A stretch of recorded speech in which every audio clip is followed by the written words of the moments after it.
ECW, A Matter of Respect, 1996, from May 11th, 1996, the ECW Arena in Philadelphia, Pennsylvania.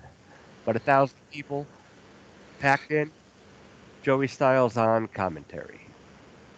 That one's always easy. When Yep. we call ECW shows, who's doing commentary? It's not like with WWF where they change it up.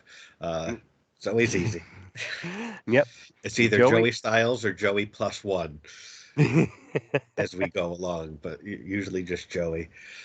Yep. I gotta say, this 1996 has been so much fun because we're covering more of all three of them, and it's so cool to watch like a really fantastic like WWF show followed by a really fantastic WCW show that's completely different, followed by a really fantastic ECW show that is so different. It's really cool to see like the different flavors of awesome that are all going on simultaneously. And it's just reminding me like just how spoiled we were in this Yeah. era to be wrestling fans. Yeah. And I know I had said to you earlier that uh, the type of ECW that I remember fondly, like Teenage Dad remembers, right around here, uh, who was in the promotion, even like what outfits they were wearing and everything, but like what was Yeah. going on. This is the ECW that I got pretty familiar with. Um, and I do remember watching the RVD Sabu match at one point. I Yeah, don't I think think I've that seen. that might have been because I had never seen this show in its entirety either, but I remembered that match very well. I mean, the ending is pretty memorable as well as the match, but I think that might have been on like a compilation tape I had, like maybe a best of either Sabu or Van Dam or something. Because of course, I've said it before, and we've covered ECW.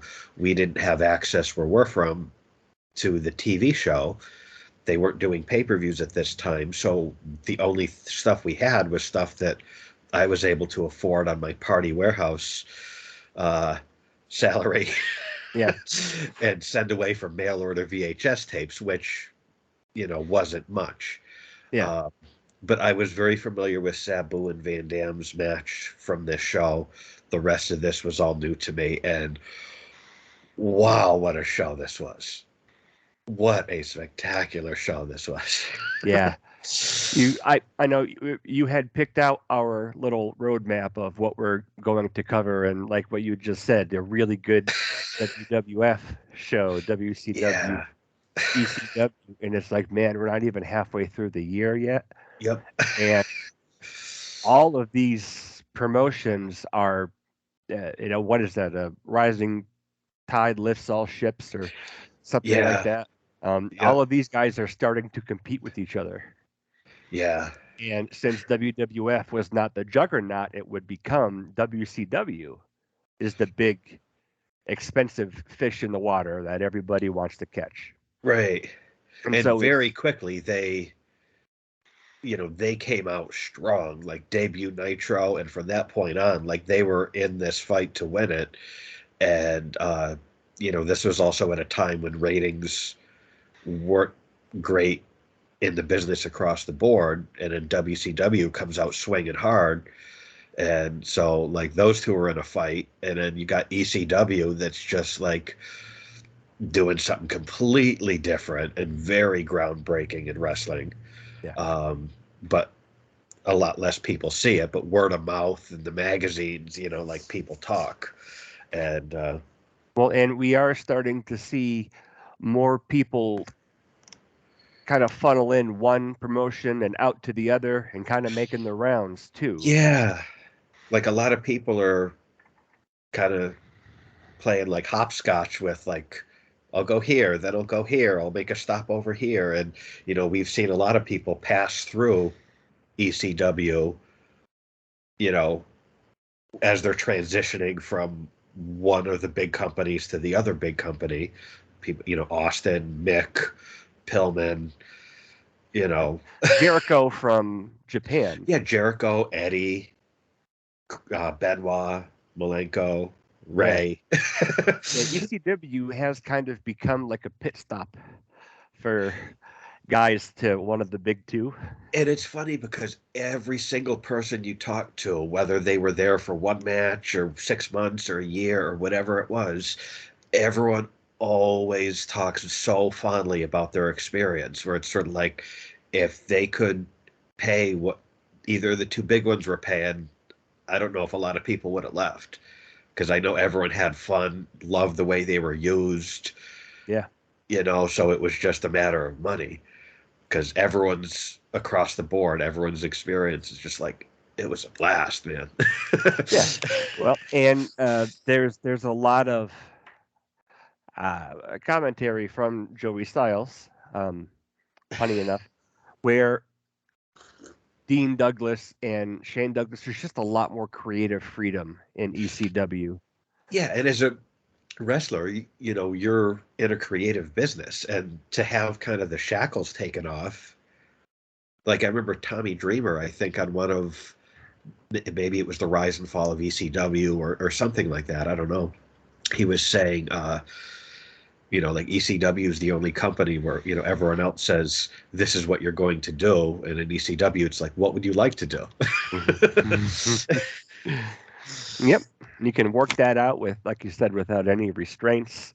And then you don't have to worry about like language or violence or doing stuff that's sexually, edgy and You can power drive supermodels and you'll get a standing ovation. yeah, there's porn stars there and like Yeah. lesbian angles stuff. So they had a little interesting little intro graphic thingy where they're playing this kind of formal music and they've got like this classy looking invitation inviting fans to the show, and it has the date, and it's like it just seemed very out of place for ECW. It did. It was only like a few seconds long, but I was like, huh, that's interesting. Yeah.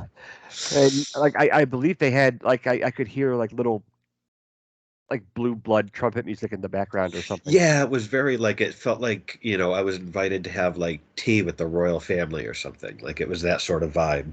Yeah. So I mean, it wasn't offensive. It was just a little odd. Yeah. And then so they cut immediately to a match that's already in progress between Damien and El Puerto Ricano, who Well done. what little they've shown of him in the ECW matches we've covered in this era, that dude looked like he had potential, man. And I never heard of anything happening with him. But like I know one of the shows we covered, he jobbed out to Taz. In this, we don't get to see much of him. But what little I've seen of him, it's like that dude had potential, I think. Like he looked Yeah. athletic. He looked like he could, he looked good. Yep. And So I'm not sure if he did go anywhere else. yeah, I never Come to heard of think him of it. going elsewhere, or I don't know what his deal was, but I've been kind of impressed with the little they've shown him. Like even like jobbing out to Taz, like he did it very well, and you could tell he was athletic. And Yeah. but this they cut like right into the middle of the match, and the two guys are fighting on the outside by a table, and then Joey, uh, with no foreshadowing whatsoever, mentions on commentary that both these guys are influenced by Sabu, and that's why they're out on the outside trying to do a table spot. And then Sabu runs out. He's wearing the pants, but he's got a t-shirt on, and the place fucking explodes for Sabu. Yep. And he just dives on both guys. He's throwing the chairs in their faces and puts them both through the table, does the pose, and just the ECW arena just comes unglued, man. They are ready Yep. for some Sabu. Yep. I mean, if we were a little bit farther in the year, the crowd is pretty reminiscent of what would happen when Steve Austin's glass break hits. Yeah. Like it really is that level in the ECW arena. It really is. And what I like about this is there's no discernible reason for this happening other than just make the crowd happy. Just have Sabu come out and beat the shit out of people for no reason. Yep. And just make the crowd happy. And it did. And it made me happy. Yep. But yeah, this was over pretty quick. Like you said, they joined it in progress. Yeah. I think it was either edited or they didn't have the rest of it. I think it was just there to show what happens when Sabu comes out and how the crowd reacts to it. Yeah. Yeah, because this stuff, what they would do in this era, to the best of my knowledge, is they would just run essentially house shows, but they would film it and then they would chop it up for whatever their TV show was at that time. And then they would also like release the full shows like on home video, because this was before ECW got on pay-per-view. So it's like they would chop it up into a couple episodes for ECW TV shows, or you could pay to get the full show on home video. Mm-hmm. So we've noticed, with the way these shows were edited and stuff. But I It believe served a lot of different roles. Yeah, so I believe that's kind of how they did things in this era, like pre-pay-per-view and before they got on TNN and stuff like that, which that'll be interesting when we get to that. Yeah. It'd be sad. Yeah.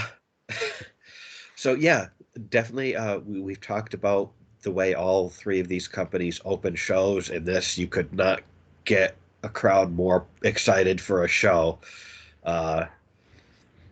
This was the equivalent of like you go to a restaurant and it's like, ooh, mozzarella sticks and buffalo wings and jalapeno poppers and like, I am pumped for this meal.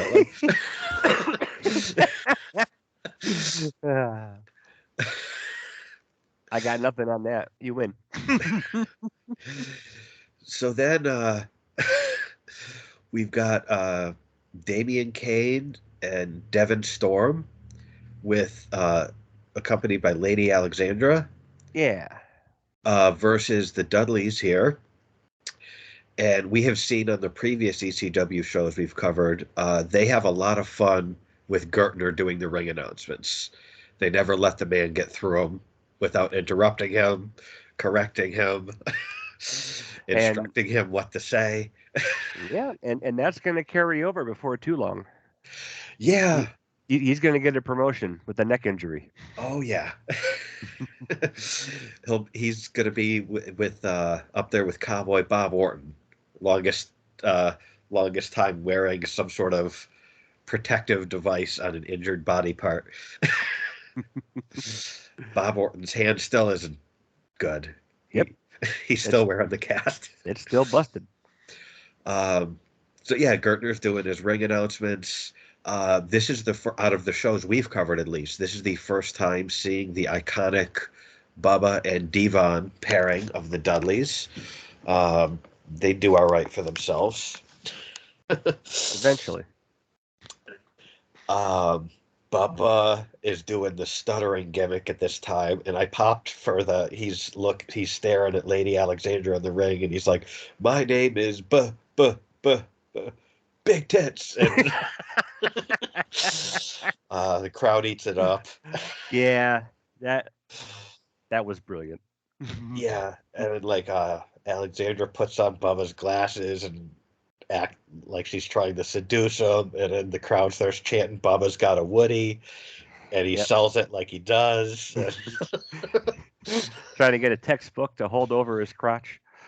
Yeah. And it's funny because I've talked about like the brilliance of Heyman's booking, where it's like you've got your matches that are going to be the classic matches, with guys like Scorpio or Sabu or Van Dam, and then you've got like the ones that are going to be bloodbaths, and then you got the matches that are just kind of there that the crowd doesn't really care about, but they would always do stuff to make those matches that kind of are just there really entertaining. And I think before they even get going, all the stuff that happens, this is a really good example of that. It's like, who cares about Damian Kane and Devon Storm? But this was a really entertaining segment here. Yes, it was. With the big tits, and she's got the glasses on, and like, it was fun. And we are starting to see, there were some people in the crowd who had dark overalls, a tie-dye shirt. There's at least one guy in the crowd that dressed up as the Dudley. Yeah. And so they do this spot, with Bubba and Alexandra, and then like just a brawl kind of breaks out with everyone. Lots of stiff chair shots. Devon Storm did a flawless missile drop kick. Yep. It got Devon directly in the face, from what Yep. I could see. Yep. Looks like you got him right in the mouth. Yeah, I definitely made note of that. And then, this made me so happy. I love that Joey Styles called out how unusual it was that the Dudleys made a legal tag. And his exact words were, "What the hell for?" Yeah. Which is like, I remember when I first started like buying these home videos and watching ECW and really kind of getting a sense of like, oh, this is different. Like, this is different. And like, I think that just really drove home. Like, it's like, the Dudleys made a legal tag? What the hell for? It's like, okay, we're in ECW. Like, Yep. After uh, that though, I did notice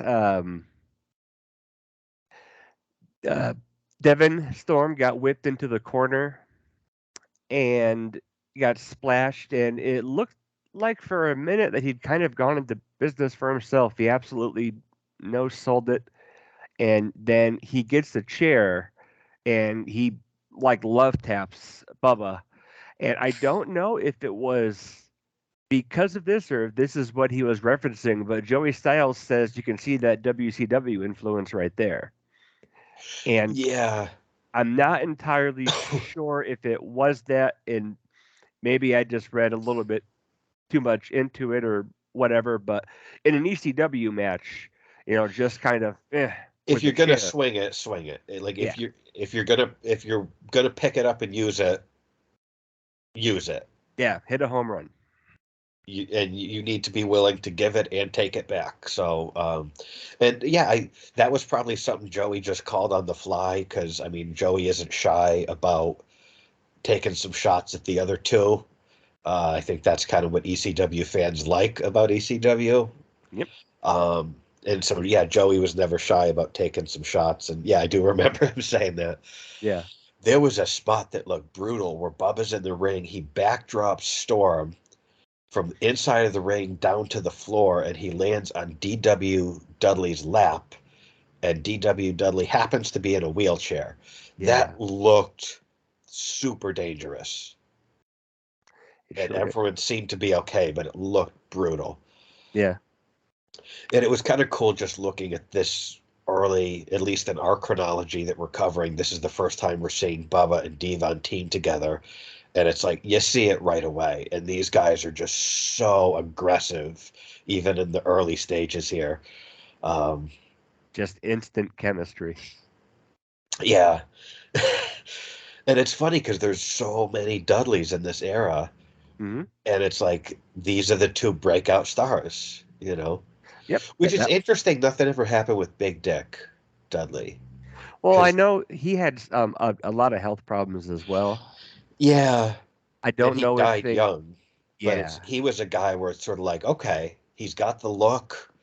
I mean, I never saw him really do much more than look scary and chokeslam people, but I mean, it But he worked was for really good at 911. looking scary and chokeslamming people. Yeah, I mean, maybe he was kind of stepping on 911's gimmick, two guys doing kind of the same thing at the same time, but it's funny, neither of the other two companies gave him a look either, because he seemed like a guy that would be marketable. I Yeah. don't know if the guy could talk, but He you know, definitely had the look, and Vince was a yeah, big fan of guys who had that look. So yeah. I mean, they could put him with a manager. I don't. It's just strange, but yeah, I mean, Bubba and Devon were obviously the breakout stars, and it's kind of cool seeing the early stages of that pairing. yep, Um, so then Devon, it's weird because we got Devon and Devon, uh, I made note of that as well. and it's funny because I remember I've heard Devon tell stories about, because those guys were kind of married to the APA when Mhm. they came into the WWF. And I've heard him say, like, Ron Simmons has never said my name right. He always calls him Devon. He's like, Ron Simmons has never said my name correctly. Because I've heard him say, like, how you doing, Devon? It's Devon, Mr. Simmons. That's what I said, Devon. Good So for I him. guess he's always Devon to Ron Simmons. Yeah. But yeah, Devin takes out everybody with the chair, then hits Bubba and the ref, and then there's a DQ. Yeah, yeah. I have like 10 notes about this and things I wanted to ask you. Is this the first DQ in ECW history? It's the first one I recall ever encountering. Yeah. um, Like, I'm not being dramatic. I can't think that since the NWA title was thrown down and Extreme Championship Wrestling was born, there has ever been a disqualification. yeah, I thought it was a little confusing. It certainly stands out on an ECW show. I know it's not unusual in WCW, but I think particularly in WWF, where they'll change the rules to suit whatever they're trying to do. So the rules are one thing most of the time, but in this specific case, we'll switch it up because that's how we want the finish to be to set up for whatever. In ECW, it's pretty consistent. So it was strange, but yeah, so Devon Storm and Damien win by DQ. Bubba and Devon getting each other's faces. Um, so yeah, it's just kind of a confusing ending. The only thing I can think is maybe they did this because it's going somewhere that Kind of laying the groundwork for something down the without road. context about knowing where they might be going with this. Maybe that's why they did this. I don't know. Um, but I love the opening segment. The match was fine, and it was definitely cool seeing Bubba and Devon paired together finally. Yep. And we're gonna watch a lot more of those two over decades. Yep. I mean, I, um, I think they are the most successful people that ever came out of ECW. yeah, I would probably have to agree with that. Even I think the only other one in that league would be Van Dam. Yeah.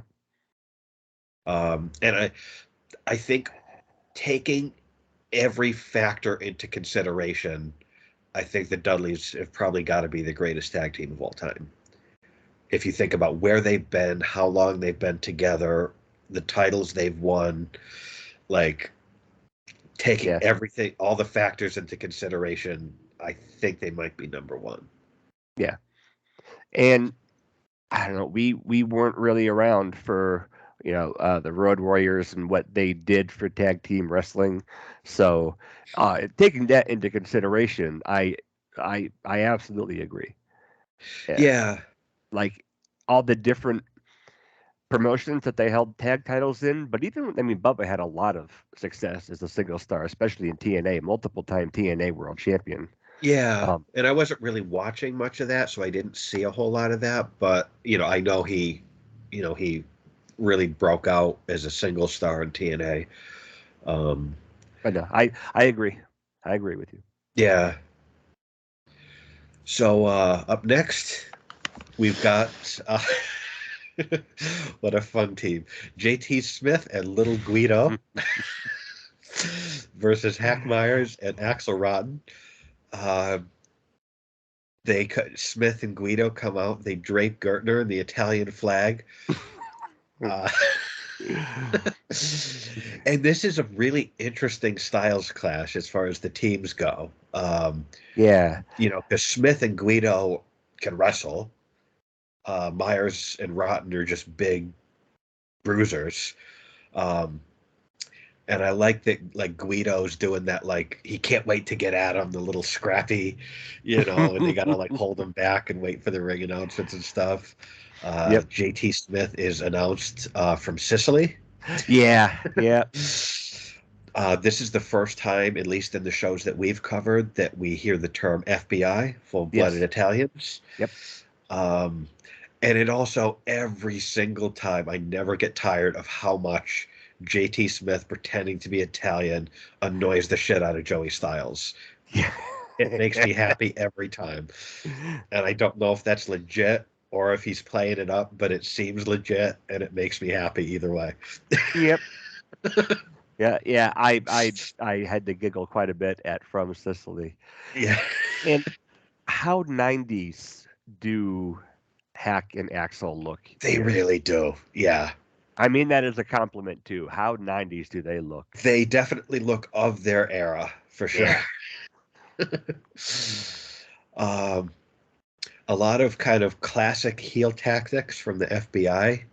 Like they kind of like leave and then they discuss if they're going to go back or not. And they're sort of like, oh, we're outfought. Let's just take off.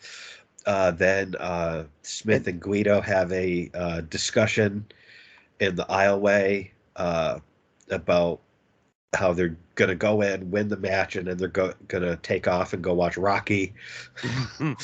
Which, I mean, that's really low-hanging fruit in this company, in this building, in the city, but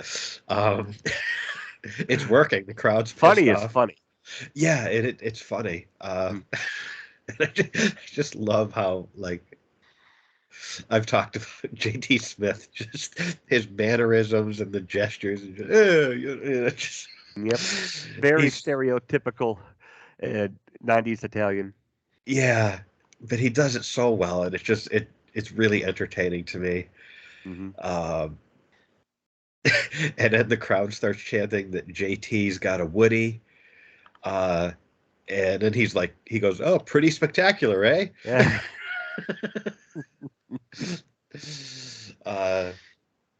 And that's one of the things that's cool about like a lot of the ECW wrestlers is like the chants from the crowd are unlike anything anywhere else, and the wrestlers play off them. Like they don't pretend like it's not happening. Like they'll like JT's got a Woody and yeah, pretty spectacular, eh? Like Yeah. like they Yeah. play off it. Yeah. There's not going to be any post editing to repackage and try to sell this to a more tame audience. Yeah. Which did go on in the other two at this time, and would become a pretty egregious sin that WWE will start to do. But Yeah. I wanted to ask you. So I was looking at the guys, and you had mentioned how Axel and Hack look very 90s. Axel was wearing a shirt, and I remember that brand of clothing. And it had like it was the one like with a the black lightning on it. with the lightning, and it was like kind of all over prints, and it would always be stuff with like snakes or skulls or scorpions and shit. But it had the lightning all over the front and the back. And I remember I had a T-shirt that was that same brand, and it had the lightning. I don't even remember what was on front. Um, do you remember that brand of clothing? No, I do remember you having. I thought this was a Ride the Lightning shirt. No, because I remember I even noticed there was a little bit of a logo on the back, like Oh, below the collar on the back of the shirt, and I was like, but all of their shirts had that lightning on the front and the back, and then they would just have different designs on the front. And I was like, I remember that brand of shirt, and I had one of them, and I couldn't remember what brand it was, but it brought me back to the 90s for sure. yeah. And I was like, I gotta ask Chad to see if he remembers off the top of his head. I mean, they had to have come from Hot Topic or Spencer's then. The one that you had. I don't remember where I got it. It could have been there. I don't know. But that was their thing. No matter what the design was, it always had the lightning all over the front and all over the back. Um, but I didn't know if you happen to remember off the top of your head. Because I was like, what is that brand of T-shirt? Like, not No Fear. I think they put that on stuff, but that wasn't yeah, No Fear a was a big brand. thing about in this era too, but that wasn't it. I have something on the tip of my tongue in the back of my head, and I can't get them together. Yeah. I mean, it's not a big deal. I just wanted to ask you because when I saw the shirt, I was like, I had one of those. Like, Yeah, I do remember you having a lightning shirt like that, and it and would always have like eagles or skulls or, you know, like I think the one I had might have had like a snake crawling out of the eye socket of a skull or whatever I thought was cool back then. Like, I can't. We're gonna have to come back to this because if I don't find this out, my head's gonna blow up. A lot of the rest of my notes are actually about that shirt, so I'll skip ahead.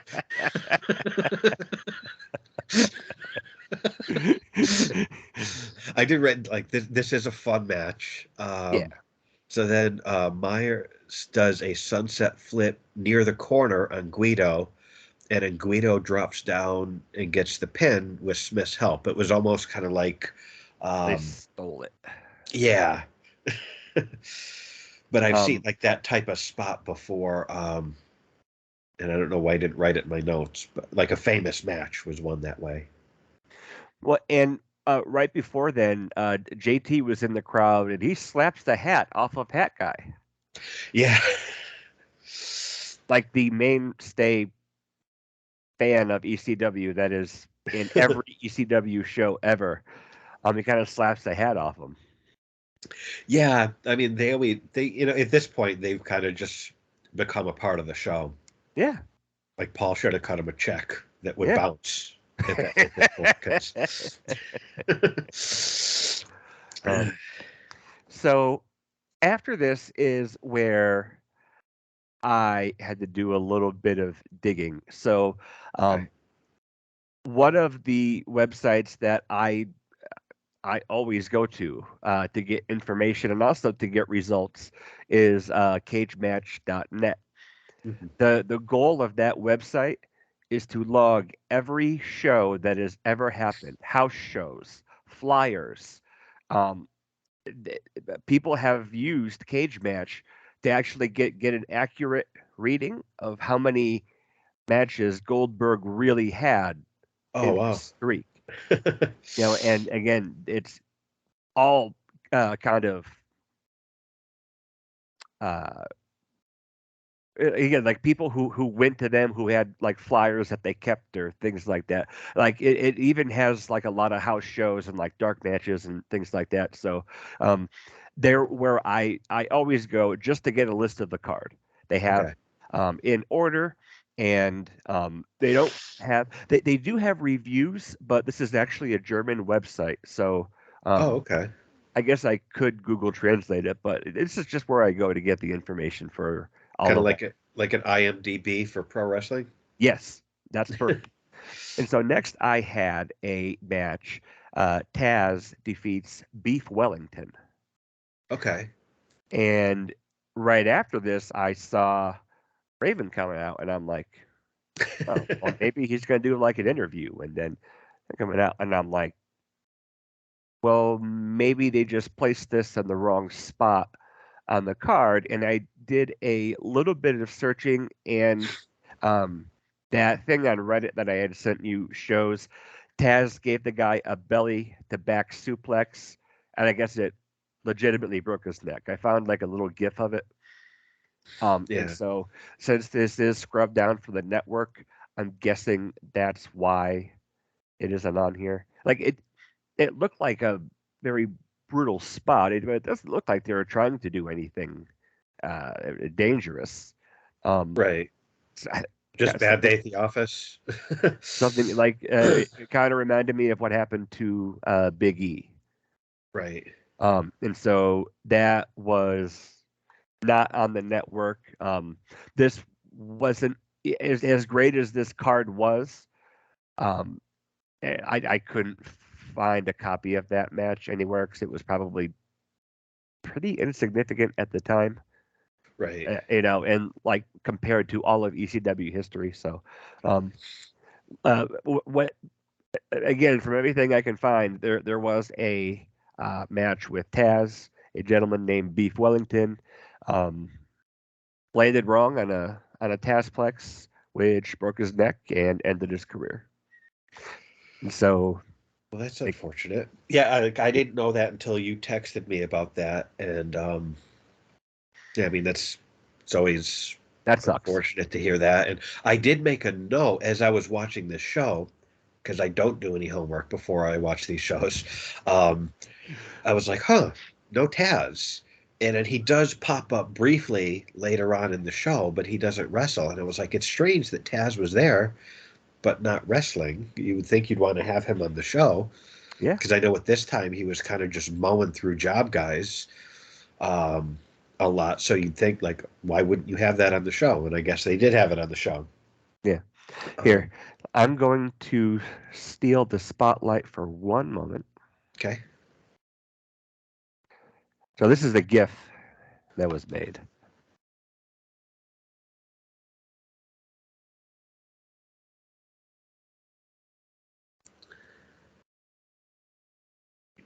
Oh And yeah, that that was, doesn't look good. yeah, then Taz Oh, okay. This is he's pulling calling out out Sabu. yeah. And taking a look at what Fonzie is wearing as well, we do see him with that orange Taz shirt Yeah, later on. So that looks like, unfortunately, is what we missed out on. That gentleman had a bad match. That sucks. yeah. I mean, it's good that you did that homework and found that out because I did think it was unusual that Taz didn't compete on the show. Yeah. So now we know why. So That's the consensus of the internet, and that can never be wrong. yeah. So up next, Yeah. in the middle of the card, we Yes. have our world title match. Taking a page from 90s Vince McMahon. Yeah.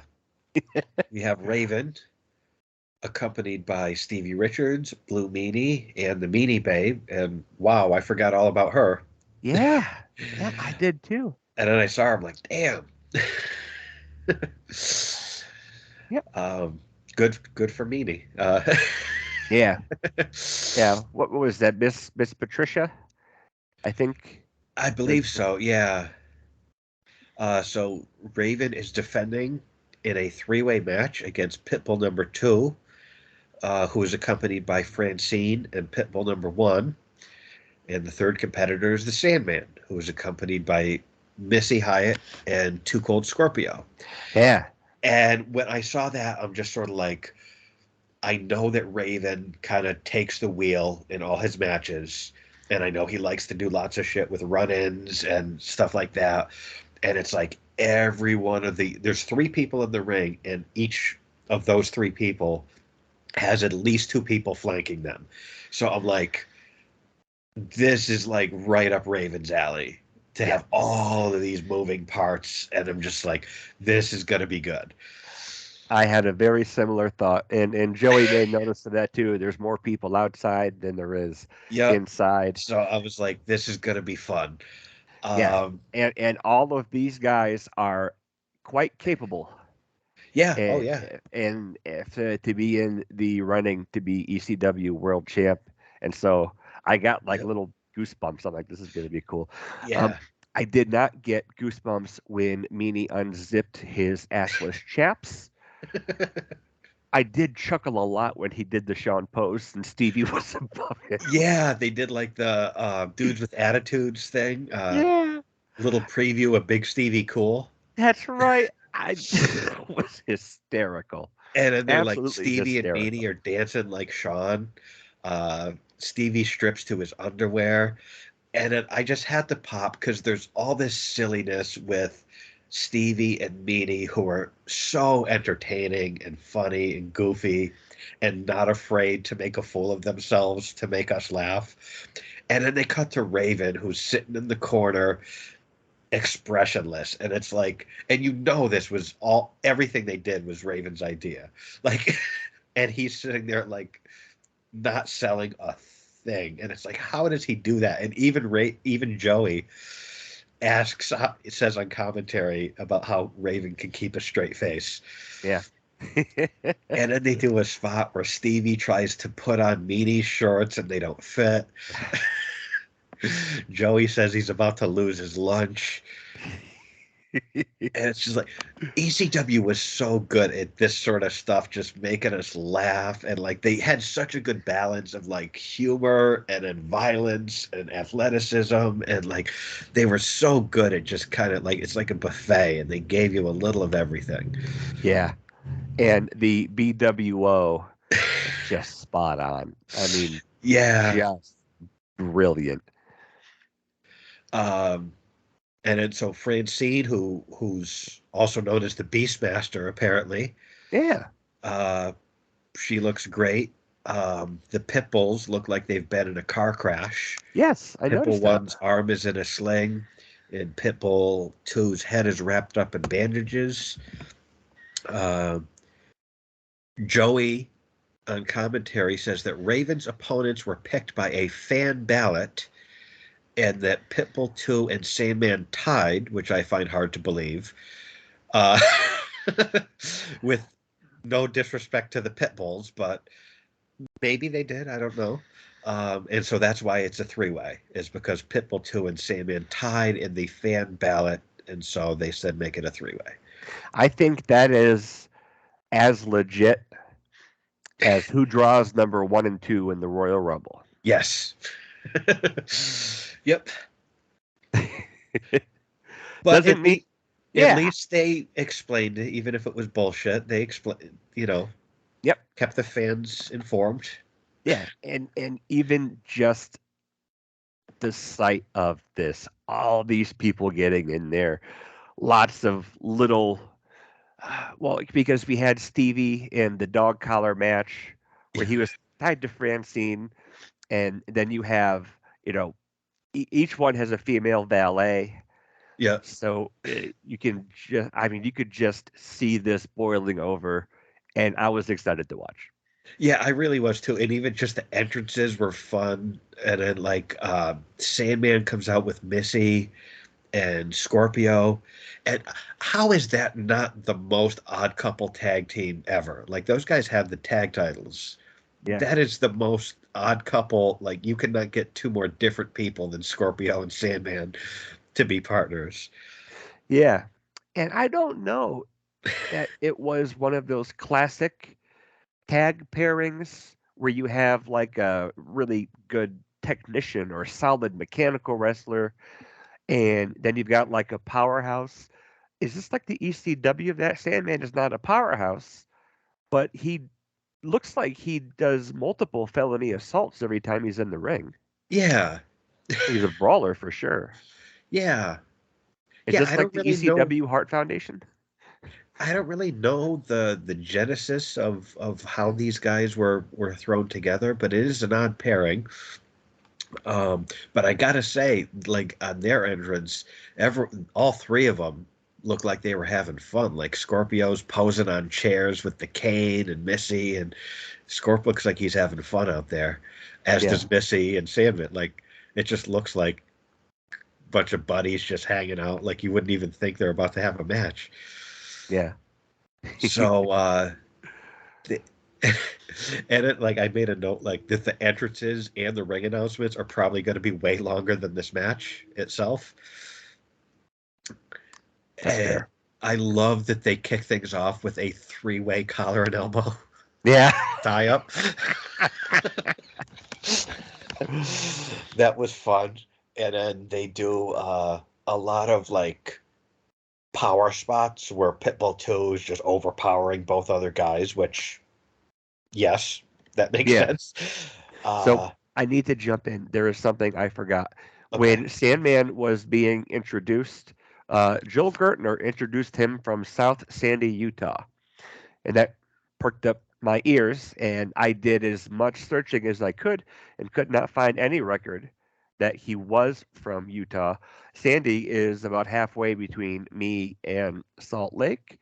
And I know that there are some oddballs that have come out of Utah, like Roseanne Barr was born in the church here and left. But I went back and listened multiple times, and it sounds like Gertner introduced him from South Sandy, Utah.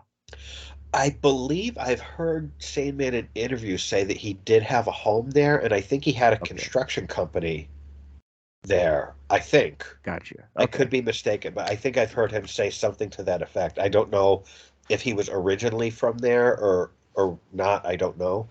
But you have heard him talk about. Yeah, so that's not. I don't think Gertner just made that up. I think at the very least he had a home there, and I know he had a construction business that also could. I think that could have been based out of Utah. But But I've heard him mention something about Utah in interviews. So good. Well, I'm glad I asked. Yeah. But yeah, triple collar elbow. Yeah, that was fun, and then they're just making Pitbull 2 look like Superman, just like a lot of power spots, and he certainly could legitimately overpower both Raven and Sandman. Yeah. So that makes sense. And I gotta say, like, I've heard, like, universally, every wrestler I've ever heard hates three-way matches. I guess it's really, really hard to put together because it's just there's an odd man out. And so I like every wrestler I've heard has said like they hate three-way matches. I think ECW knew how to do them better than anyone because Like they a did them pretty regularly. And whether it's like Shane and Sabu and Terry Funk, that classic, or like all the different ones they had with like Super Crazy, Little Guido, and Tajiri, yeah, that those would be car on like wreck style every matches. pay-per-view that they did because they never disappointed. Uh, So like ECW did more of them than anyone else, and I think they did them better. But they like this was so fun for me, and I like that like three very different dudes, and then all the people on the outside and stuff. this was a powder keg. Yeah, and I really love this. Like Raven almost ends it early with the DDT. Yeah. Uh, Well, and so Sandman had a cane, Raven had a chair, and they're like Joey says that they're like dueling. and it And reminded me of like two children with like sticks playing in the backyard, like pretending to be sword fighters. Like that's exactly what it reminded me of, and it just made yeah, me smile. I can And then definitely see that. and it's funny because Raven had the chair, Sammy had the cane, and they're like sword fighting, and then they both trade shots on Pitbull number two, and then go back to dueling each other. And I even wrote like two children having a mock sword fight. Yeah, yeah. And Pitbull number two did not have a weapon, and Yeah, he is a monster in his own right, but he was taking a beating from that cane and that he chair. was. And yeah, so like yeah, after that I was like I made a note like I love this so much. This was just so fun. Pitbull 2 does a running leg drop off the apron to Raven, who's draped over the guardrail. Yeah, I thought that was a cool spot. Um, there's just so many little kind of clever, brilliant things. A lot of my notes moving forward, I'm not even calling stuff that happens. I'm just writing things like this is a ridiculously fun match. yeah. Um, Sandman uses the cane to double crotch shot Raven and Yes. Pitbull too. Um, and the three-way dance being an elimination style match Yeah. when Pitbull 2 is eliminated. Uh, there is a pretty nasty cat fight. Yeah. And Joey always sells that. Hmm. That even as a teenager, that was never really like exciting to me. But Yeah. I mean, I know the crowd eats it up. They always pop for that. Um, Well, and these women looked like they were digging in pretty fierce with each other. Like I yeah, was it never, did. yeah, like I was never a fan of like the brown panty stuff. Like every Yeah. once in a while, it was like a really dumb novelty. But this looked like two drunk chicks outside of a bar Yeah. where one kissed the other one's boyfriend. Yeah. And it's funny because you look at like Missy looked like she could be dangerous if she wanted to be. Like Yeah. Missy looks like that's just like a Tuesday night for her. You know what I mean? Like that doesn't seem like a stretch for her. And that Yeah. could be maybe that's how she is. If not, she does a really good job portraying being that type of person. I would be surprised if she wasn't. Yeah. Um, so then Pitbull 2 sets up a table in the corner on the top ropes. Um, Whatever he planned on doing did not work. So then he just broke the Sandman in half with a belly to back suplex off the ropes. Uh, Really bad landing for the Sandman. And then Sandman does something off the top with the cane, lands horribly. Yeah. I'm not sure what it was, but he either hurts his leg or sells like he hurts his leg. Yeah. Raven sets up Sandman for the super bomb. So that's kind of cool that Raven gets him up on the shoulders for the super bomb. Pitbull 2 covers, and then Raven just punts Pitbull 2, Yep. like Randy Orton would do later when Orton ended up doing the punt. So Raven gets the pin. Pitbull 2 is eliminated. Yeah, the girls are mixing it up. Missy clears them out with the cane. Sandman gets a bunch of near falls on Raven. Yeah, this was insane. Steve, there's so much stuff going on, but it flows beautifully. And it's like you look at the people involved, right? I know Raven was fucked up all the time at this point. Sandman was drunk off his ass. There's like Yeah. 20 people out there that all have, I don't know how they pulled this off with this many spots and moving parts. Stevie comes in and accidentally kicks Raven, but thankfully the Stevie kick never beat anybody, so Raven kicks out. There were so many false finishes with Yeah. Sandman over Raven. And then And Sandman wants to get a piece of guardrail. He's having the fans help him to get yeah, it loose. because he's Uh, probably too drunk. yeah, he throws the guardrail in the ring, and then Raven ends up DDTing the Sandman on the guardrail for the win. Um, this match was exhausting in the best way possible. Yeah. Like, because so much stuff was going on. I was so invested the entire time.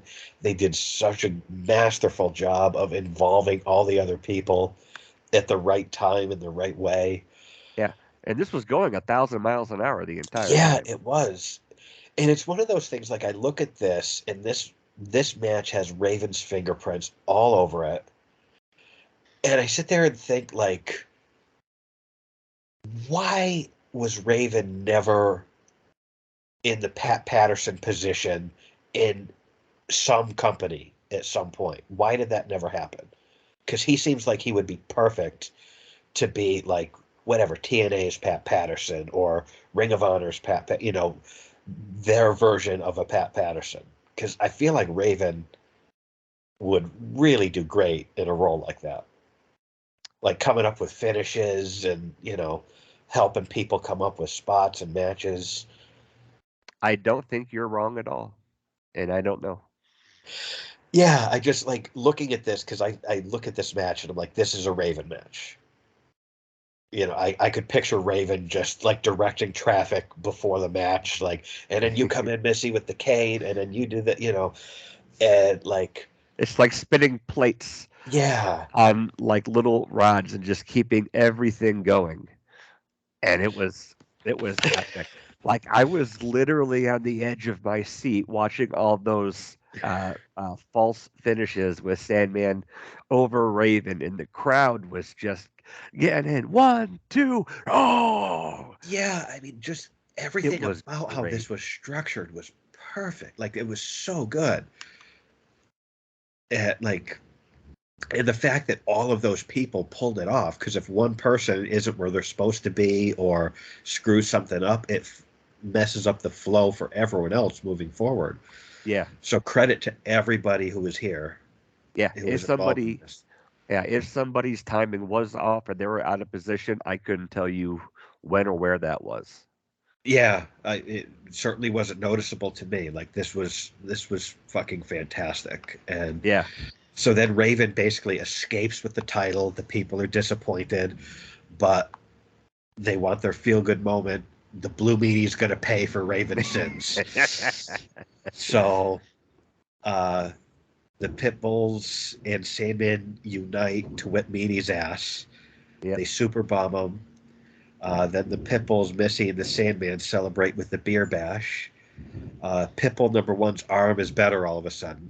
Yeah. He came out with it in a sling. It's okay now. Sandman offers Pitbull number two, Missy, out of respect. That hasn't aged well. No. And then they kiss. Yeah. And then Joey, I popped so huge. Joey on commentary goes, I wonder if he respects me. Yeah, no.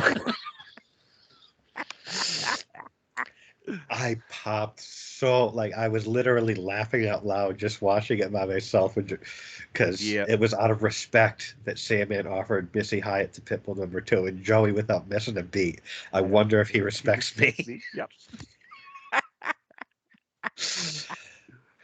You wouldn't hear Jim Ross saying that on Raw.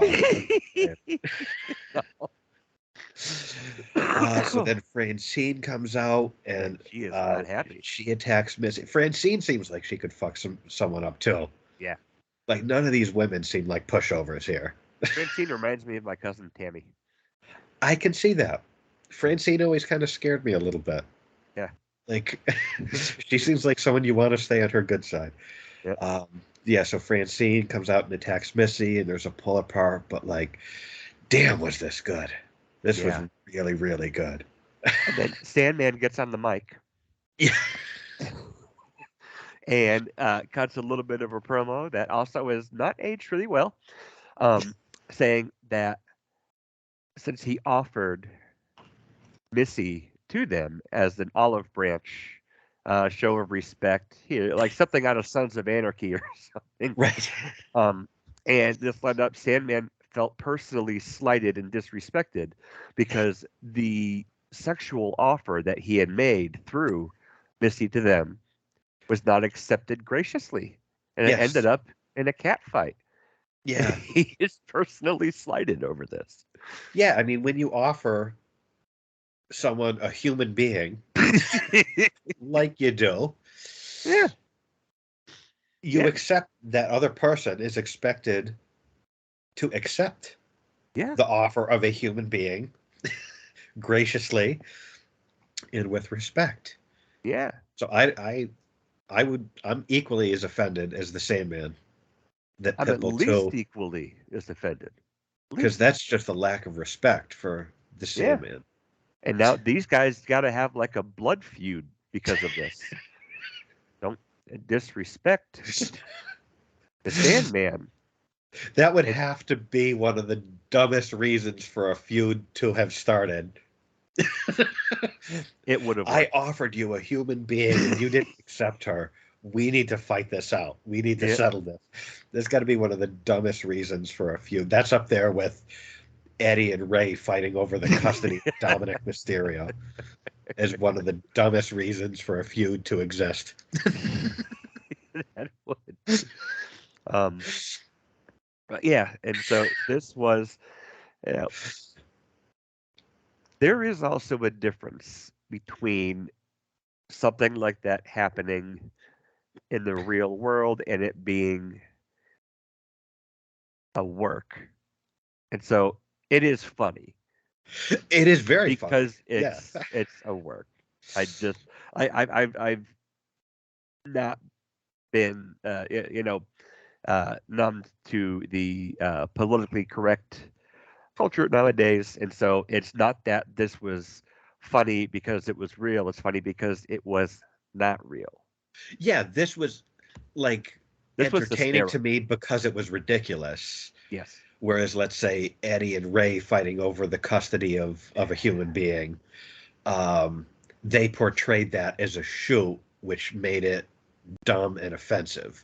Yeah. This was meant to be ridiculous, and therefore it's the intent. And the intent here was it's ridiculous, it's not serious, it's entertaining, and they succeeded. Yes. Thank you. Like with when Edge and Booker T were fighting over a Japanese shampoo advertisement contract or something. It's great because it's absurd. It's not meant to be taken seriously, and that's why I think it's great. And I remember that match where someone had a sign that said, like, "You are fighting over shampoo." Like, but that's why it's entertaining, because it's so ridiculous. It's not meant to be taken seriously. Yep. But this, I cannot say enough good things about this match. This was so good. And I remember at one point I had to pause it, and I'm like, there's 2 hours left of this fucking show. Yeah. And this is happening here. What is going to be better than this that they can follow this with? And they, I wasn't disappointed. No, I wasn't either. Yeah, I very quickly forgot that they put their world title match not even halfway through. I was happy that, or I was not happy that the champion came out first either. Yeah. And so I just had to turn it off. However, how do you follow Sandman's entrance? If it, for I that was, live crowd, I know we didn't see the Metallica entrance, but yeah. that's kind of, you can't follow that live. No, you cannot. All right. So we'll take a slight intermission. You read my